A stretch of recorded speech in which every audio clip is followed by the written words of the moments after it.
आज का टॉपिक है आपका इंट्रा यूट्राइन इंसेमिनेशन और शॉर्ट फॉर्म इसका आईयूआई है।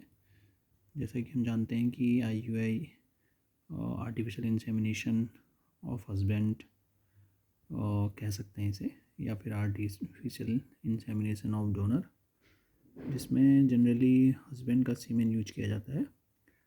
और इसका पर्पज़ ये होता है कि जो इंडो सर्वाइकल केनाल है उसको बाईपास करने के लिए इसको यूज करते हैं। उन कंडीशन में करना चाहिए जिसमें कि इंडो सर्वाइकल केनाल नॉर्मल है और जिसमें कि मोटाइल स्पर्म्स का जो असेंडिंग है वो फैलोपियन ट्यूब तक पॉसिबल नहीं हो पा रही है। उन कंडीशन में या उन इंडिकेशंस में इसका यूज किया जाता है। जैसे कि आप देख पा रहे हैं कि इंडिकेशन की अगर हम बात करें तो फर्स्ट इंडिकेशन इसमें आपका हॉस्टाइल सर्वाइकल म्यूकस बताया गया है। हॉस्टाइल सर्वाइकस म्यूकस का मतलब ये है कि जो सर्वाइकल म्यूकस है उसमें स्पर्म्स फ्रेंडली बिहेव नहीं कर पा रहे हैं या फिर वो उनको किल कर दे रहा है और एक ऐसा एटमॉस्फेयर क्रिएट कर रहा है जो कि उनके फेवरेबल ना हो। दूसरी इसमें इंडिकेशन ये बताई गई है कि सर्वाइकल स्टेनोसिस हम कह सकते हैं कि इट मे बी कॉन्जेनाइटल और it may be due to the any factor और any surgical conditions.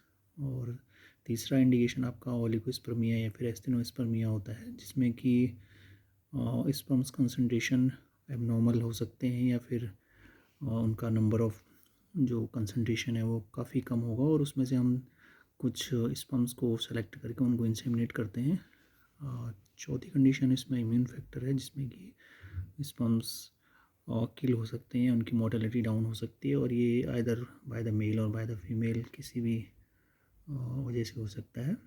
Mail factor भी इसमें एक रिस्पॉन्सिबल फैक्टर मान सकते हैं, जिसमें इम्पोर्टेंसी या फिर एनाटॉमिकल डिफेक्ट हो सकता है, जिसकी वजह से प्रॉपर इजैकुलेशन नहीं हो पा रहा है और इसमें सेंडिंग पॉसिबल नहीं हो पा रही है। और fourth and last indication is unexplained infertility. इसमें इनफर्टिलिटी को हम प्रॉपर कॉज हमें नहीं पता है और हम इसमें जो है एक अल्टरनेटिव मेथड की तरह इसको यूज कर सकते हैं।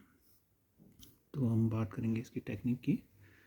इसमें जो टेक्निक जनरली यूज की जाती है वो स्पर्म्स को कलेक्ट करके उसमें से सेमिनल प्लाज्मा में से कलेक्ट करके या सेमिनल फ्लूइड कलेक्ट करके उसमें से हम स्पर्म्स को वॉश और स्विम अप और डेंसिटी ग्रेडियंट सेंट्रीफ्यूगेशन मेथड से हम उनको सेलेक्ट कर लेते हैं जो मोटाइल स्पर्म्स होते हैं। और मोटाइल स्पर्म्स सेलेक्ट करने के बाद हम उसे उसमें जो कंसंट्रेशन है उनका 0.3 ml कंसंट्रेशन में वॉश्ड और कंसंट्रेटेड स्पर्म्स को हम इंजेक्ट करते हैं through the flexible polyurethane catheter with in the uterine cavity at the time of around the time of ovulation. और जो इसमें वॉशिंग मेथड यूज किया जाता है वो डेड स्पर्म्स और सेलुलर डेब्रिस को हटाने के लिए यूज किया जाता है, ताकि किसी भी तरह का कोई डेब्रिस उसमें ना प्रेजेंट रहे और जो कि स्पर्म मोर्टेलिटी को इनहिबिट करे।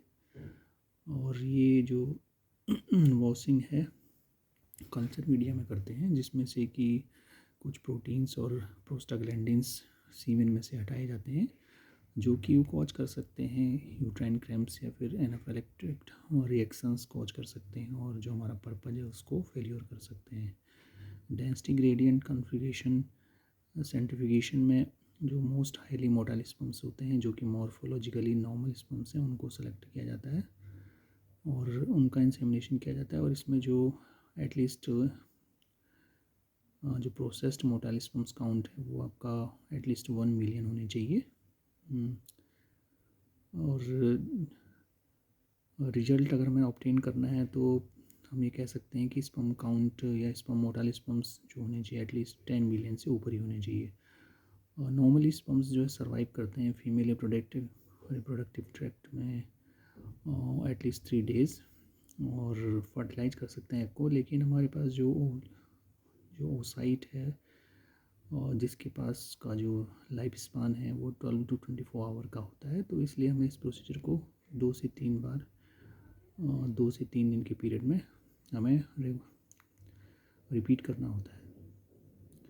तो जो स्पर्म मोर्टेलिटी है वो आपकी जनरली 4 to 6 साइकिल में आपका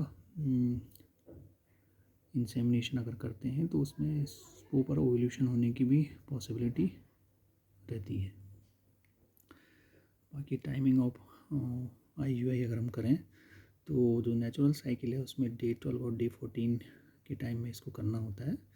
और अगर क्लोमिफेन इंड्यूस्ड साइकिल है तो उसमें 7 days after completion of clomiphene citrate के बाद इसको किया जाता है। यूरिनरी LH डिटेक्शन अगर हम करते हैं जिसमें कि हमें पता लगता है कि जो यूरिनरी LH कंसंट्रेशन हमारा यूरिन में आने लगा है तो उसके जनरली 24-36 आवर्स के बाद ओव्यूलेशन होता है, तो उसी बीच हमें इसको करना होता है। और HSG और सोनोग्राफी अगर हम करते हैं तो HSG के साथ हम इसको 18 mm diameter of the follicle जब हो जाए तभी हम इसको करना होता है। HSG से अगर हमें फाइंडिंग पता लगती है कि जो फॉलिकल का साइज़ है वो आपका 18 mm हो गया है तो इंसेमिनेशन हमें 2 times इसको करना होता है और 34-40 आवर्स में हम HCG एडमिनिस्ट्रेशन के बाद इसको करते हैं।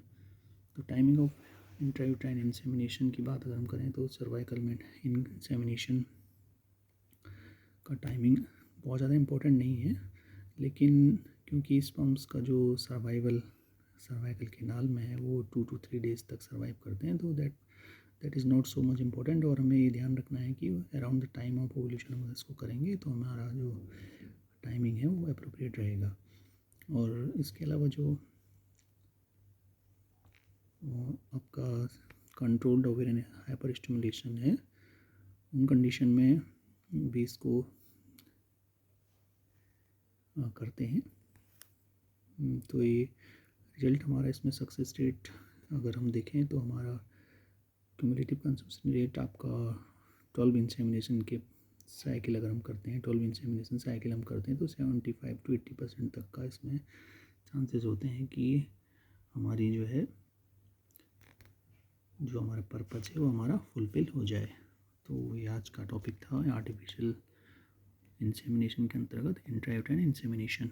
अगले वीडियो में फिर मिलते हैं, तब तक के लिए धन्यवाद। स्टूडेंट अपना टॉपिक को रिवाइज करें और अपनी नॉलेज को बढ़ाएं।